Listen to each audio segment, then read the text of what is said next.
Welcome to my channel. Balamrutham పిండితో ఇలా బూరెలు చేసుకుంటే చాలా బాగుంటుంది, హెల్దీ కూడా. బాలామృతం పిండిని తీసుకొని ఒక బౌల్ తీసుకొని అందులో 1/2 కప్ గోధుమ పిండి, ఇప్పుడు బాలామృతం పిండిని అదే కప్పుతో 4 కప్పులు తీసుకోవాలి. ఇప్పుడు అందులో కొద్దిగా ఉప్పు వేసి మొత్తం కలిసేలా కలుపుకోవాలి. మొత్తం మిశ్రమాన్ని కలిసిన తర్వాత ఇప్పుడు కొద్దిగా వాటర్ యాడ్ చేసుకుంటూ కొద్దిగా లూజ్లా కలుపుకోవాలి.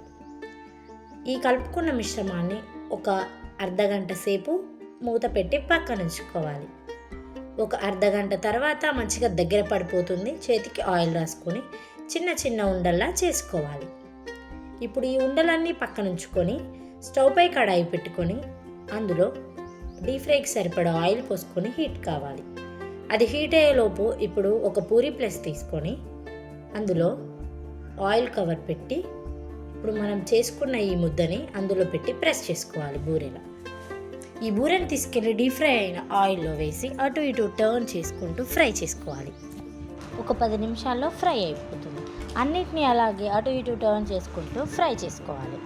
అంతేనండి, ఎంతో సింపుల్గా టేస్టీగా మంచి హెల్దీ కూడా బాలామృతం బూరెలు తయారైపోయాయి. టేస్ట్ కూడా చాలా బాగుంటుందండి. ఈ రెసిపీ మీకు నచ్చినట్లయితే లైక్ చేసి కామెంట్ చేసి మన ఛానల్ని సబ్స్క్రైబ్ చేసుకోండి.